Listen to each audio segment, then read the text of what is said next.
que te habla a través de la Escritura. Nadie va a pedir por sí mismo mejor que usted mismo. Señor, en esta tarde te damos gloria y honra a ti, Señor. Entendemos en primer lugar que no somos dignos de estar aquí, Señor. Tu gracia, tu amor y tu misericordia, Jesús, y tu bondad, un día más para con todos nosotros.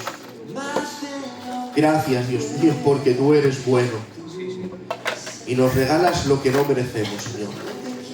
Gracias, Señor, gracias. En esta tarde te ruego, Dios mío, que tu palabra corra y sea glorificada. Una vez más necesito de ti para exponer tu palabra. Y una vez más te ruego por tu pueblo, porque también necesita de ti para escuchar tu palabra. Te necesitamos, Señor, a ti, en el nombre de Jesús. Amén. Ponemos Primera de Pedro, capítulo 1, verso 18. Y bueno, como ustedes bien saben, pues retomamos otra vez el sermón expositivo.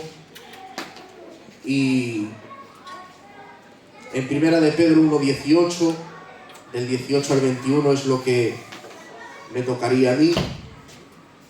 En el otro sermón, para recordar un poco, sube un poco más para arriba, César, si puede ser. Vale, ahí vale.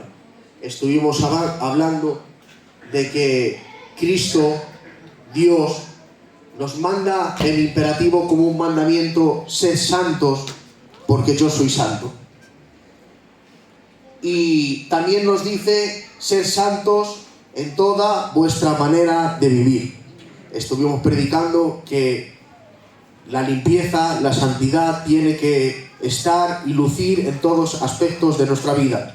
En nuestro trabajo, fuera, con la gente.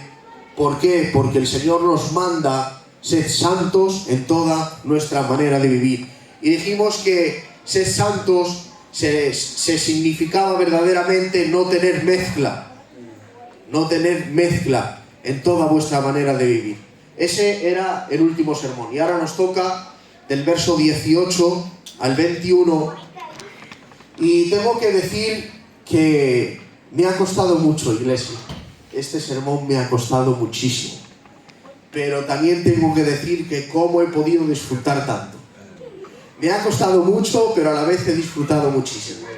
Porque no hay cosa más grande que te conceda el Espíritu Santo ver a Cristo en la Escritura y ver tu pobreza, tu miseria, y ver su grandeza y ver su poder. Eso es lo más maravilloso.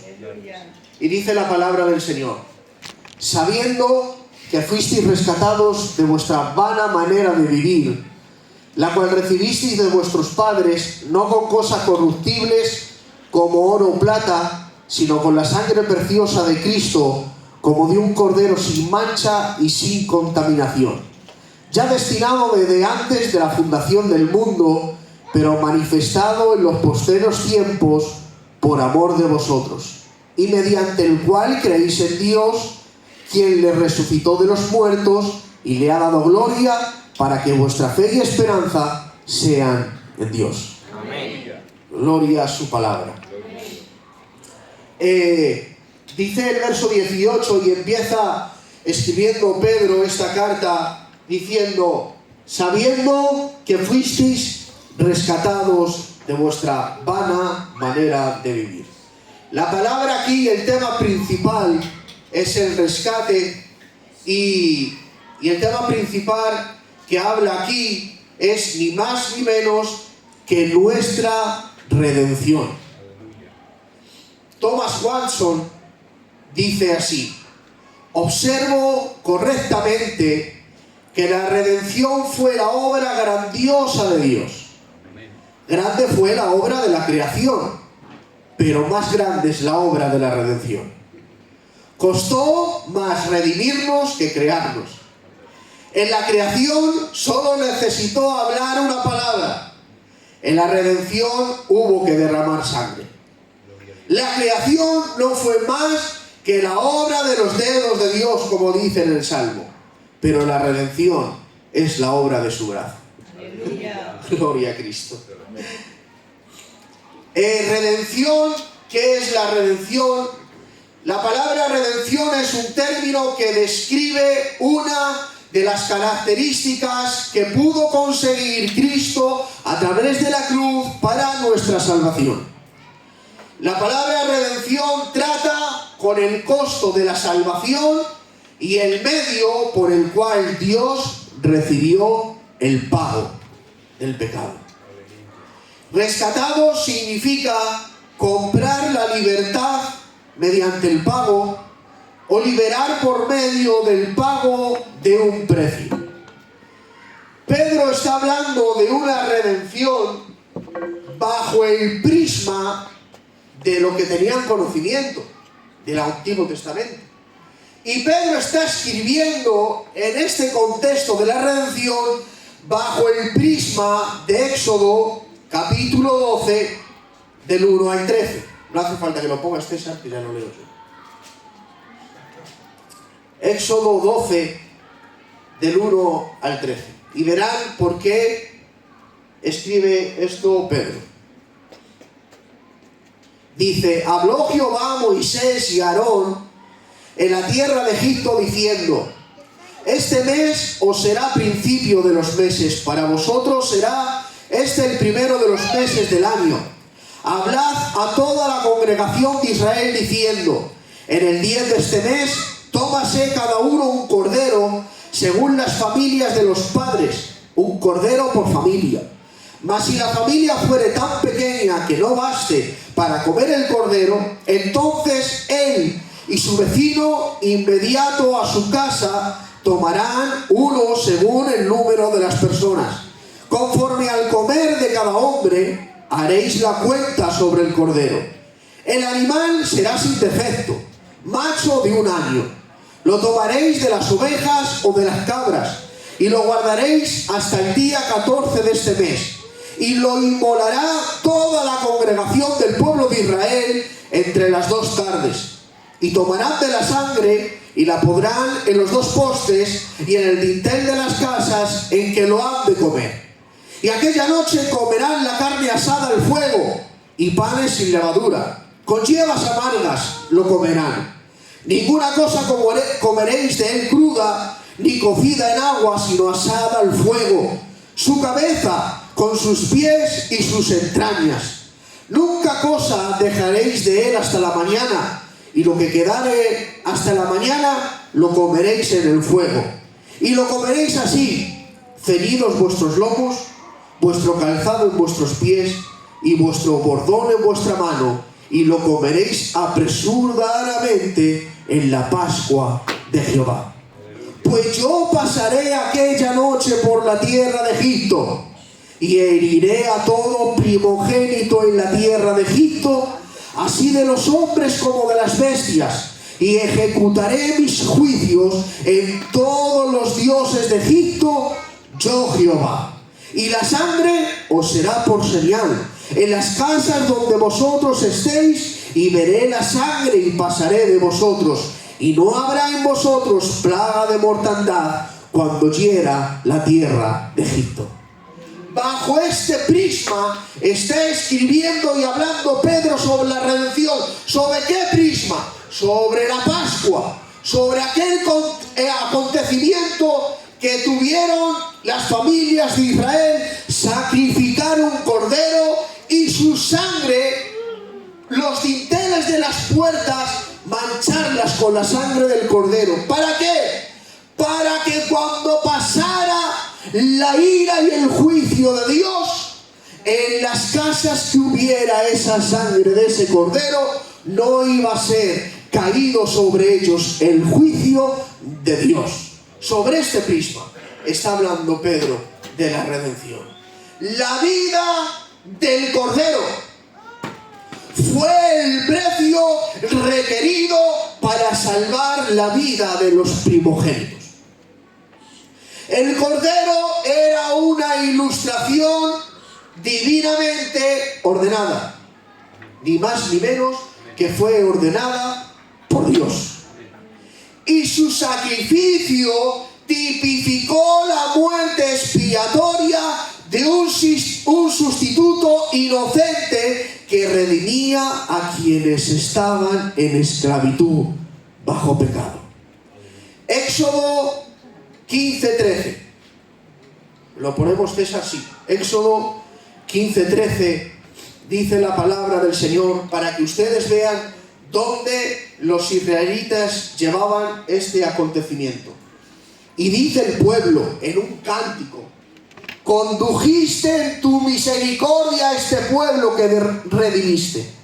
Lo llevaste con tu poder a tu santa morada. Los israelitas recordaban la primera Pascua como la más grande demostración divina de poder redentor.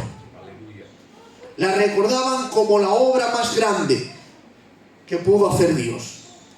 Pero por grandiosa que tuviera esta obra el pueblo de Israel, por grandiosa que fuera, la que describe Pedro, diciendo: sabiendo que fuisteis rescatados de vuestra vana manera de vivir, la cual recibisteis de vuestros padres, no con cosa corruptible como oro o plata, sino con la sangre preciosa de un cordero sin mancha y sin contaminación. El cordero que describe Pedro aquí no se puede comparar con lo que está describiendo para el pueblo de Israel. Y la primera pregunta, ponemos primera de Pedro 18. ¿De qué redimió Dios a los creyentes?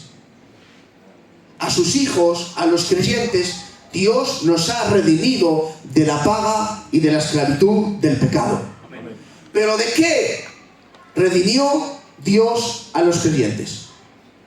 Y dice: sabiendo que fuisteis rescatados de vuestra vana manera de vivir, la cual recibisteis de vuestros padres. La Biblia enteramente deja claro que todos los creyentes, antes de conocer a Cristo y nacer de nuevo, todos antes estuvimos una vez sujetos a la esclavitud del pecado y de la ira de Dios. Primera característica de un no redimido. Pone el verso 14. Como hijos obedientes, no os conforméis a los deseos que antes teníais, estando en vuestra ignorancia. Primera característica de un no redimido: no os conforméis a los deseos. La palabra deseo está traducida en el griego aquí como epitumais. Se describe y quiere decir pasiones irresistibles y dominadoras, en general hacia lo que es malo. Primera de Pedro capítulo 4, versículo 2 y 3. Primera de Pedro 4, 2, 3 dice: para no vivir el tiempo que resta en la carne conforme a la concupiscencia de los hombres, sino conforme a la voluntad de Dios. Baste ya el tiempo pasado para haber hecho lo que agrada a los gentiles, andando en las lascivias, concupiscencias, embriagueces, orgías, disipaciones y abominables idolatrías. Aquí nos encontrábamos usted y yo. Amén. Efesios capítulo 4, versículo 22. En cuanto a la pasada manera de vivir, despojaos del viejo hombre, que está viciado conforme a los deseos engañosos. Y por autonomasia, Santiago, capítulo 1, versículo 13 al 15. Aquí nos describe, capítulo 1, versículo 13 al 15. cuando alguno es tentado, no diga que es tentado de parte de Dios, porque Dios no puede ser tentado por el mal, ni él tienta a nadie, sino que cada uno es tentado cuando de su propia concupiscencia es atraído y seducido. Entonces, la concupiscencia, después que ha concebido, da a luz el pecado, y el pecado, siendo consumado, da a la luz la muerte. Cuando la carne alimenta un pensamiento pecaminoso dentro de la imaginación, escuchen bien, esta inventa un escenario de fantasía pecaminosa. Ese escenario estimula la lujuria. La lujuria mueve sus emociones. Las emociones activan la voluntad y la voluntad inicia una conducta pecaminosa.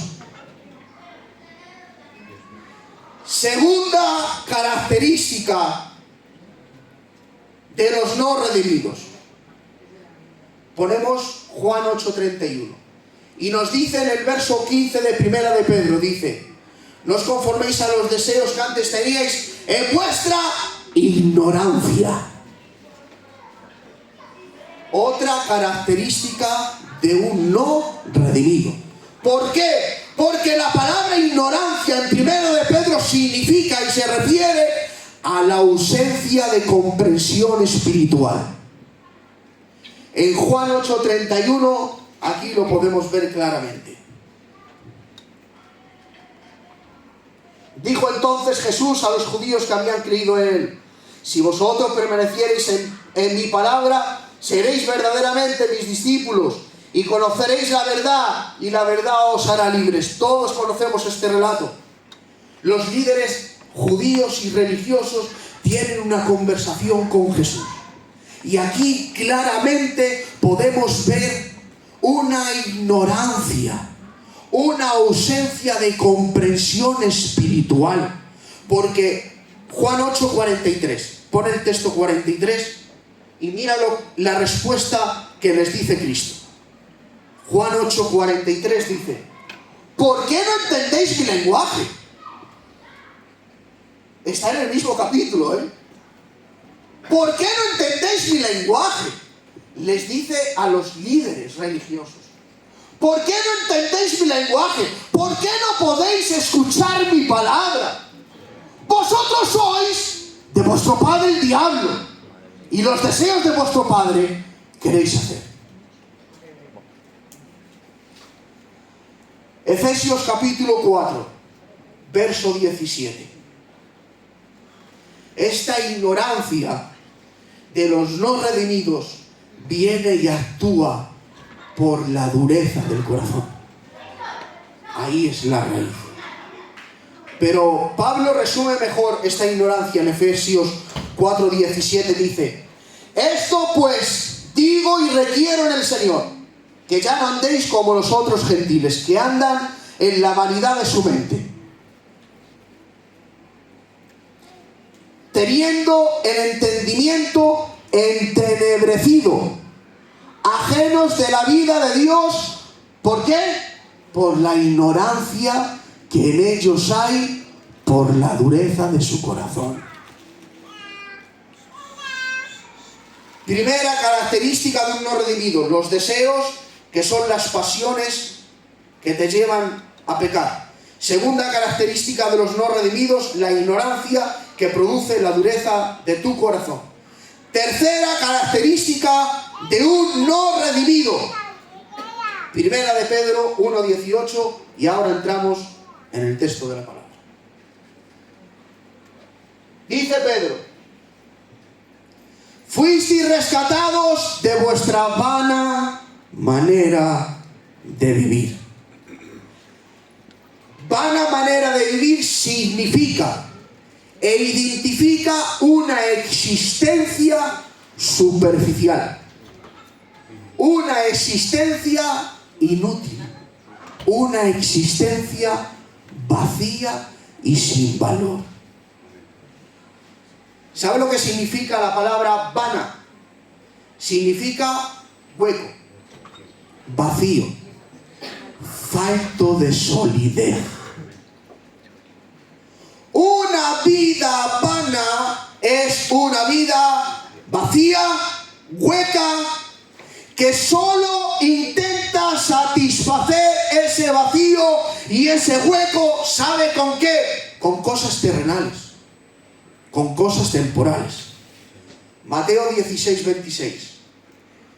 Esta vida vana y hueca intenta satisfacer su vacío con logros temporales, con fama, con posesiones, con bienes, con dinero. Y dice el mismo Cristo, aquí está una vida vana. ¿Por qué? ¿Qué aprovechará al hombre si ganare todo el mundo y perdiere su alma? ¿Cómo? ¿Qué aprovechará al hombre si ganare todo el mundo? ¡Todo el mundo! A ver, vamos a pararnos. Piense, todo el mundo, sin exclusión a nada. Todo lo tienes en tus manos. Lo has ganado tú. Todo el mundo. Pues teniendo todo el mundo, te dice Cristo, ¿qué aprovechará el hombre si ganare todo el mundo y perdiere su alma? ¿O qué recompensa dará el hombre por su alma? Todo que hay en la tierra es temporal. Y lo temporal, iglesia, no merece la pena. Lo único que merece la pena es lo eterno. Y lo eterno, lo glorioso, se llama Jesucristo, el Hijo de Dios. Por eso, en tu vana manera de vivir, no intentes desear llenar ese vacío con cosas temporales o con cosas terrenales. No lo vas a llenar, no lo vas a conseguir. El único que puede conseguir llenar ese vacío que hay en tu corazón se llama Cristo. Y solamente Cristo. Volvemos a 1 de Pedro 1:18. Cuarta característica de los no redimidos. Rescatados de vuestra vana manera de vivir, la cual recibisteis de vuestros padres. Madre mía, lo que me ha costado aquí. ¿Sabes lo que significa? Que Cristo nos ha redimido, los ha libertado de la tradición religiosa, Gloria a Dios. la cual recibisteis de vuestros padres. Mateo 15, versículo 7. Los fariseos y sus seguidores eran partícipes de esto que estamos hablando. Y dice Mateo 15, 7 al 9, y dice Cristo: hipócritas, bien profetizó de vosotros Isaías cuando dijo: madre de mi corazón, este pueblo de labios me honra, mas su corazón está lejos de mí. Pues es vano, me honran, enseñando como doctrinas mandamientos de hombre. El judaísmo apóstata, escuchen bien, es un rasgo de la esclavitud del pecado y necesitan ser redimidos por la sangre de Cristo. El paganismo en sus diferencias, en sus diferentes formas también es un rasgo de la esclavitud del pecado y necesitan ser redimidos por la sangre de Cristo. Pero escuchen bien, que esto nos atañe a nosotros. La religión tradicional también es un rasgo de esclavitud de pecado y necesita ser limpiado con la sangre de Cristo. ¿Qué nos quieres decir? Tengamos cuidado con los jóvenes que nacen en una casa cristiana. supuestamente, y sus padres son siervos del Señor y vienen de genealogía a genealogía cristianos. El Evangelio no se hereda. El Evangelio no se hereda. La fe no se hereda. El creer en Dios no se hereda. El tío Abraham dijo en un mensaje unas palabras que se me grabó a fuego en mi corazón. Dice, mira, hay tres grupos. Los que creen, los que no creen y el más complicado de todos, los que creen que creen. ¿Quién dice a un joven que se ha criado en el culto que sus padres son ministerios? ¿Quién dice a un joven de esa talla que se necesita arrepentir si no se va al infierno? ¿Quién? Lo único que lo puede decir y confrontar es la palabra de Dios. Por eso, la tradición que nosotros tenemos como religión necesita también ser redimida por la sangre de Cristo. Nacer en una casa cristiana no te hace hijo de Dios.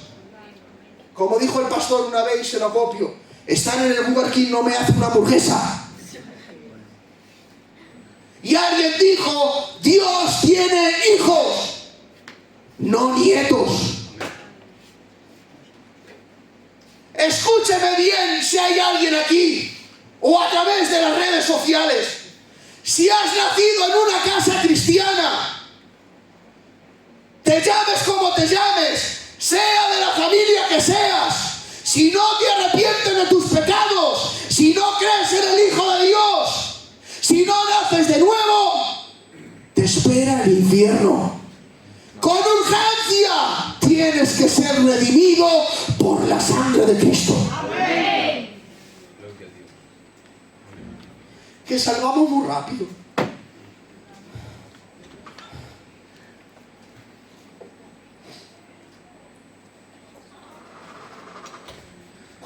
¿Cómo calificamos tan rápido a las personas? Este es un santo. Este se va al cielo de cabeza. ¿Pero por qué? ¿Por qué? Si no tiene a Cristo, no se va a ningún lado. Sí, ya sabe dónde se va, pero al cielo no. El único que te salva es Cristo. Amén. Salmo 107, versículo 10 al 16. Y sobre este problema que tenemos de nuestra religión tradicional, hemos dicho que únicamente la palabra y Dios puede confrontar y liberar a estas almas que están en esa esclavitud. Salmo 107, 10. Algunos moraban en tinieblas y sombra de muerte, aprisionados en aflicción y en hierros, por cuanto fueron rebeldes a la palabra de Jehová, y aborrecieron el consejo del Altísimo. Por eso quebrantó con el trabajo sus corazones. Cayeron y no hubo quien los ayudase. Luego que clamaron a Jehová en su angustia, los libró de sus aflicciones, los sacó de las tinieblas y de la sombra de muerte, y rompió sus prisiones. Alaben la misericordia de Jehová. Amén. El único que te puede librar y redimir de la esclavitud del pecado que te tiene preso y atado es Cristo. Amén. Volvemos a 1 de Pedro 1:18. Segunda pregunta es: ¿con qué redimió Dios a los creyentes? La redimiste con vuestro Padre, no con cosas corruptibles como oro o plata, sino con la sangre preciosa de Cristo, como de un cordero sin mancha y sin contaminación. Empieza diciendo, sabiendo. Hay que estudiar las comas, los puntos, las tildes, porque ahí se encuentra algo. En la palabra de Dios todo tiene su significado y todo tiene su motivo y su porqué. Y dice empezando, sabiendo, ¿qué saben? Que fuisteis rescatados de vuestra mala manera de vivir.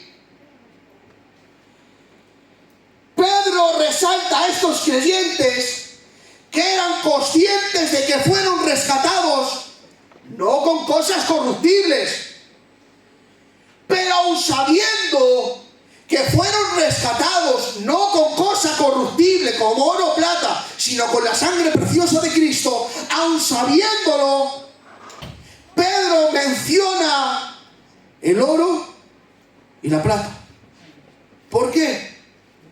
Porque Pedro estaba recordándoles, no hace falta que lo pongas, lo que viene hablando Dios en Éxodo capítulo 30. ¿Y quién viene hablando Dios en Éxodo capítulo 30? Ahí podemos ver la ofrenda de rescate que Dios requería que los israelitas pagaran por numerar a los varones en edad militar. El censo que hicieron, Dios requirió una ofrenda. ¿Y qué requirió Dios? Medio siglo. ¿Y de qué está hecho el medio siglo? Normalmente de plata o a veces de oro. Y bajo este prisma, por si acaso pensáis que por medio del oro o de la plata vais a ser redimidos, os digo que ni por el oro ni la plata, sino por la sangre de Cristo. La ofrenda de rescate que Dios requería, Pedro empieza, aquí lo vemos en negativo, no con cosas corruptibles como oro o plata, empieza en negativo. Primero, lo que no fueron redimidos, como oro o plata.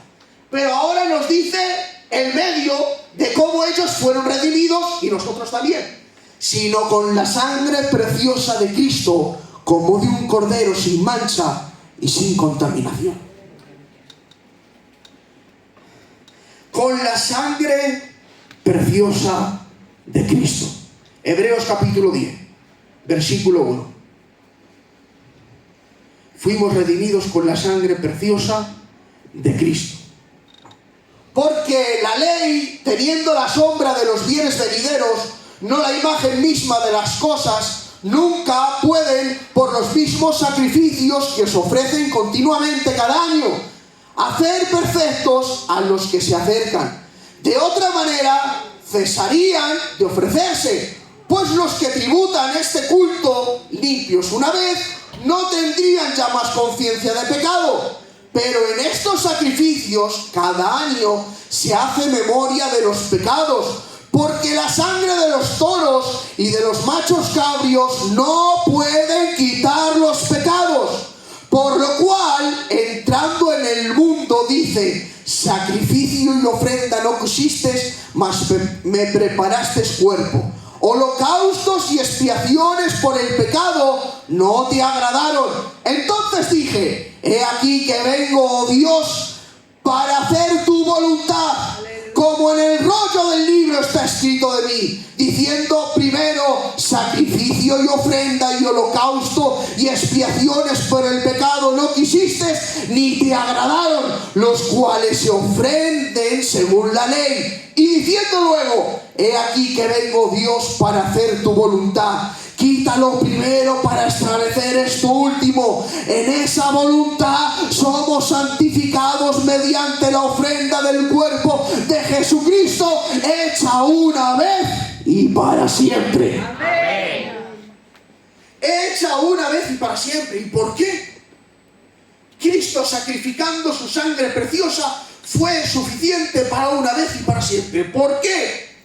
Porque leyendo, el sacerdote, iglesia, cuando entraba a sacrificar el cordero, ¿sabe lo que hacía?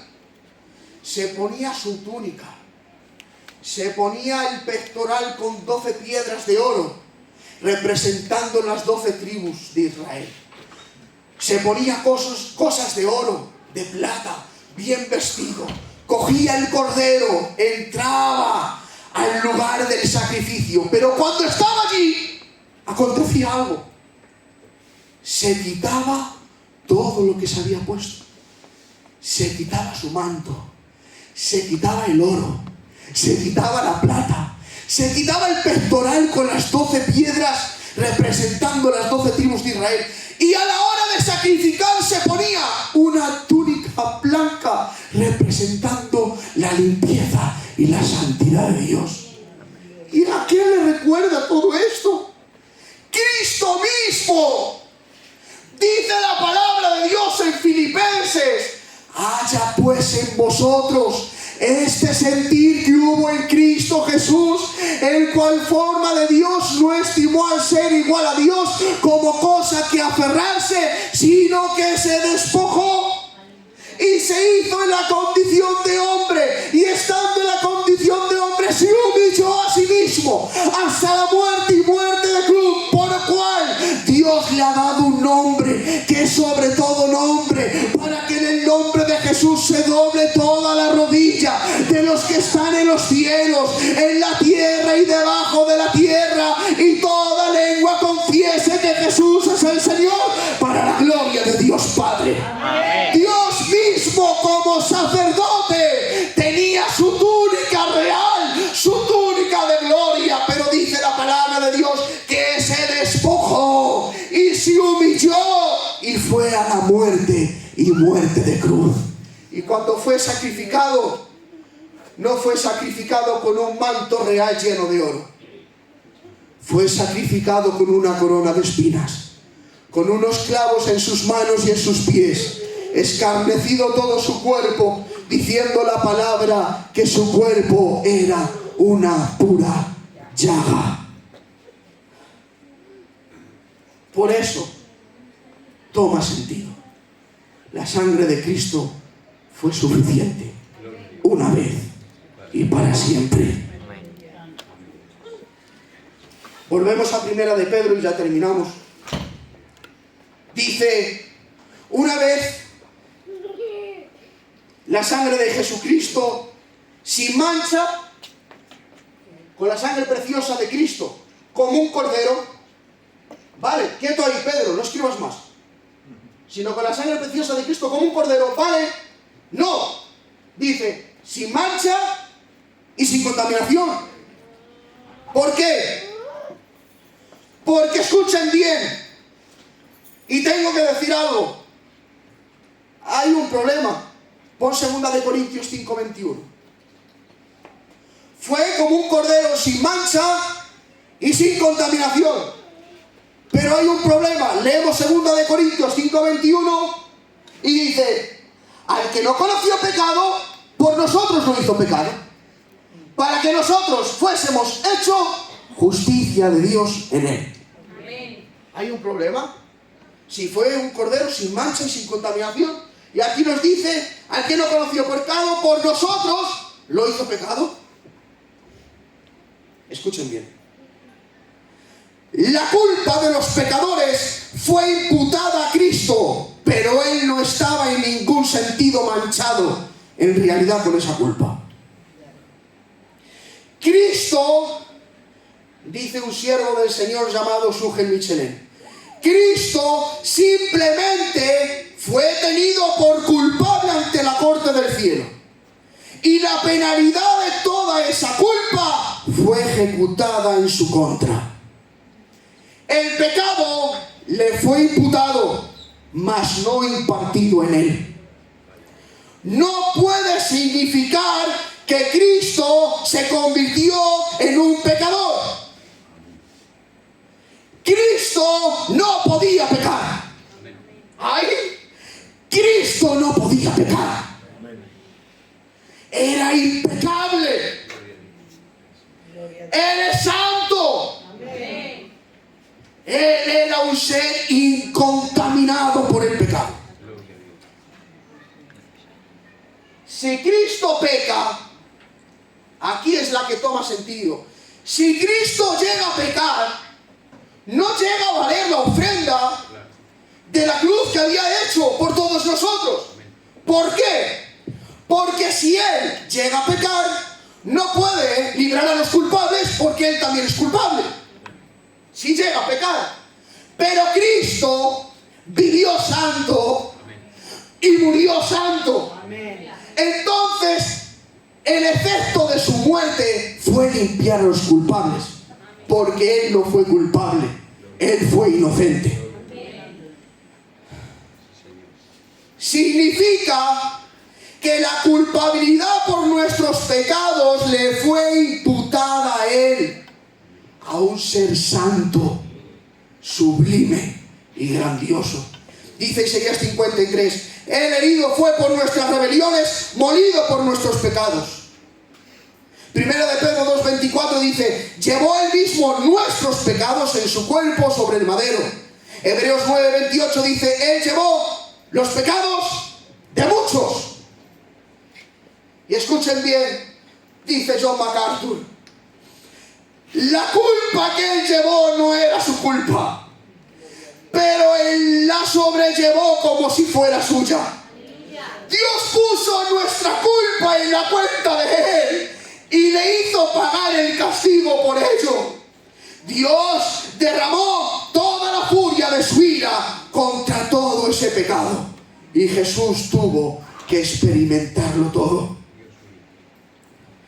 Fuimos rescatados. Pero ¿a quién se le pagó este rescate?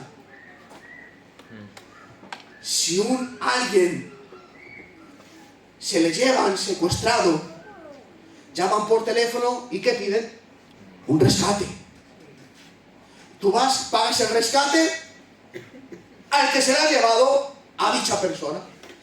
Pero, dice Pedro, sabiendo que fuisteis rescatados, entonces, si ha habido un rescate, si ha habido un precio, ¿a quién se le pagó este rescate?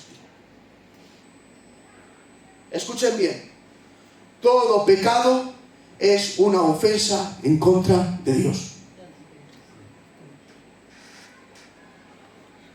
Era una deuda con Dios, con su justicia.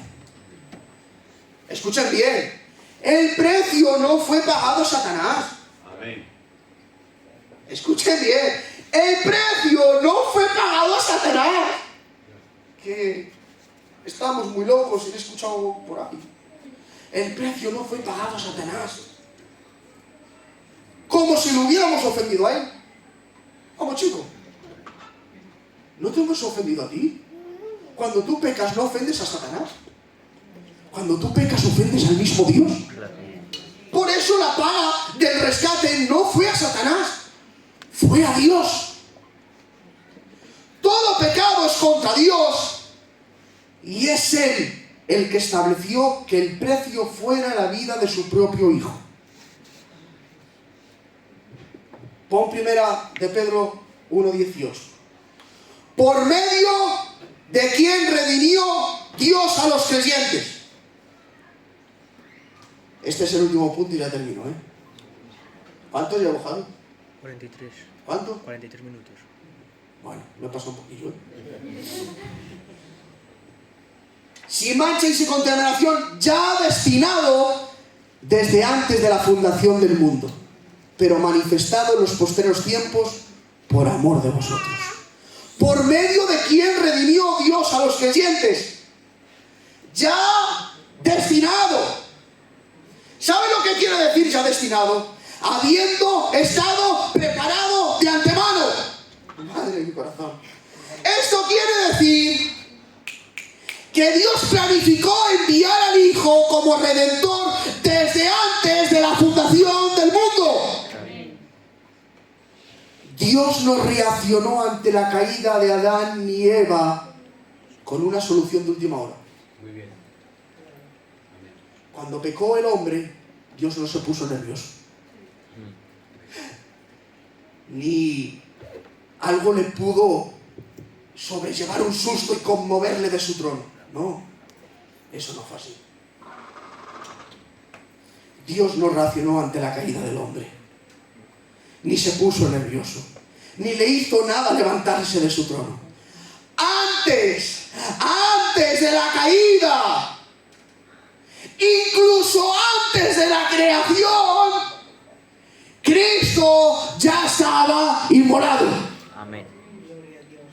Esto se nos escapa de la mente. Esto no lo pensemos que nos volvemos locos. Antes de que el hombre pecara, incluso antes de que el mundo fuese hecho, dice que ya estaba preparado antes de la fundación del mundo. Pero dice, el cual creéis en Dios, quien le resucitó de los muertos y le ha dado gloria, para que vuestra fe y esperanza sean en Dios. Amén. Señores, tenemos una gran esperanza. Gloria, aleluya. Tenemos la solución a nuestro gran problema. ¿Y qué es? Que Cristo se humanó y vivió 30 años entre pecadores. Y a los 30 años empezó su ministerio. Y a los 33 años de edad aproximadamente fue sentenciado a una muerte de cruz, que estaba destinada a ladrones, malhechores, asesinos. Ahí fue destinado mi Cristo. Murió.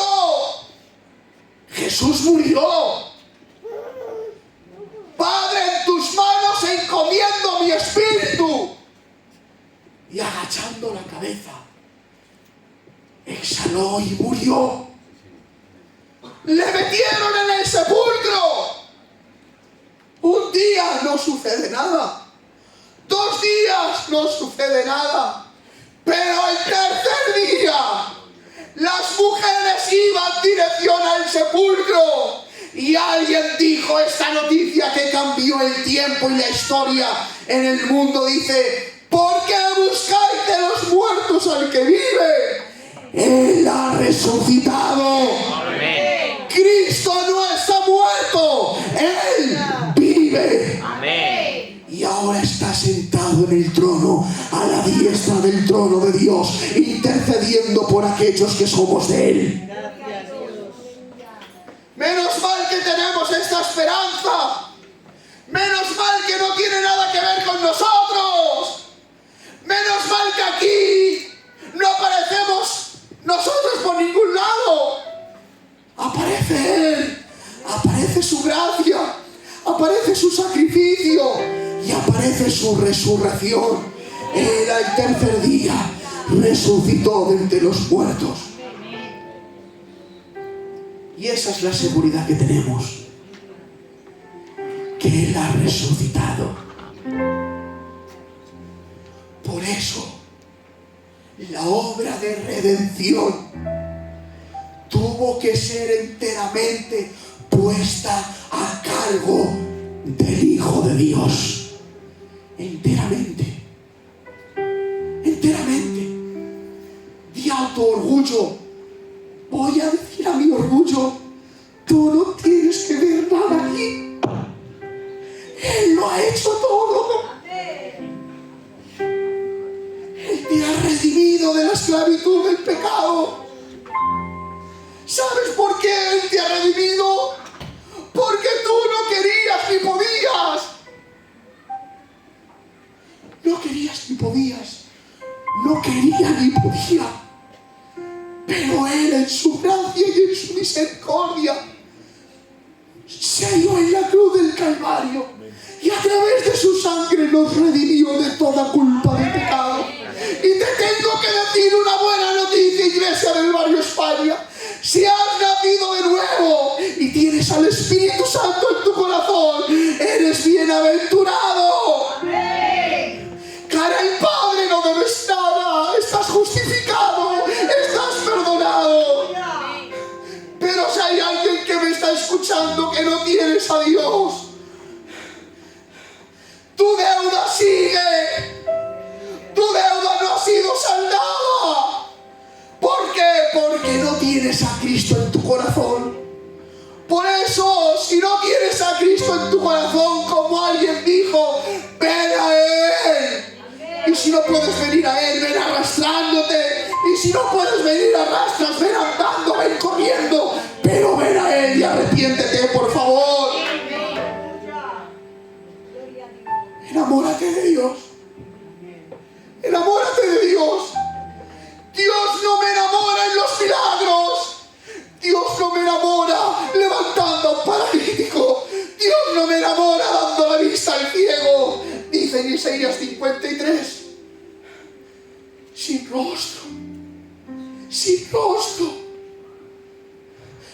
Le deseamos. Aleluya. Que Cristo te enamore cuando lo contemples en la cruz. Enamórate de Él, por favor. Pero no te enamores de los milagros. No te enamores de lo que te puede dar Él. Enamórate de su sangre. Enamórate de su sacrificio. Enamórate de Él. Y cuando te enamores de Él, todo va a ser secundario. Cuando te enamores de Él, todo va a perder el valor. Cuando te enamores de Cristo, todo va a ser diferente. Cuando te enamores de Él, lo vas a tener en primer lugar y todo va a ser secundario. Cuando te enamores de Él, vas a estar en sus brazos, cuidado por Él, y todo lo que hagas va a ser bajo su supervisión, bajo su voluntad, bajo su amor, bajo su cariño, bajo su protección. Estamos en un Dios que nos cuida, que nos guarda. Pero te animo, iglesia, enamórate de Él, enamórate de Jesús. Contémplalo, por favor. Y ruega al Espíritu Santo que te haga ver a Cristo en la cruz. Enamórate de Él, allí, en el Gólgota. Allí estabas tú gritando, crucificarle. Allí estaba yo gritando, crucificarle, pero su amor me salvó. Su gracia me salvó. Su mirada me miró y me cambió la vida. Por eso, por favor, si no tienes a Cristo, contémplale. Ruega al Espíritu Santo que te ayude a contemplarle. Y cuando le mires, si Él te mire, tu vida va a cambiar por completo.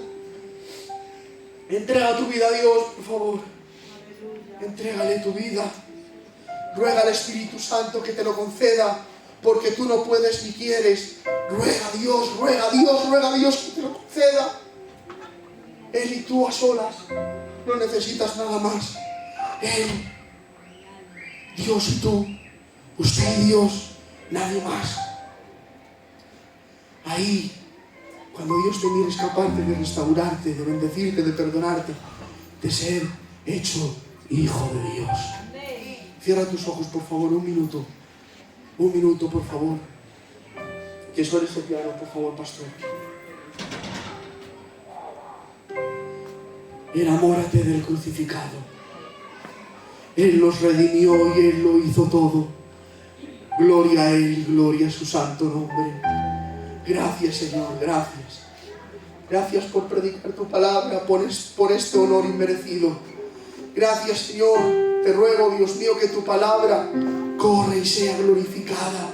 Y que no solamente lo hayamos escuchado, sino que haga cálida en nuestros corazones y dé fruto, y tu Espíritu Santo nos ayudes a ponerla por obra, a ponerla en práctica en nuestra vida. Por favor, Señor, te lo ruego y te lo suplico en el nombre poderoso de Jesucristo. Amén, Señor.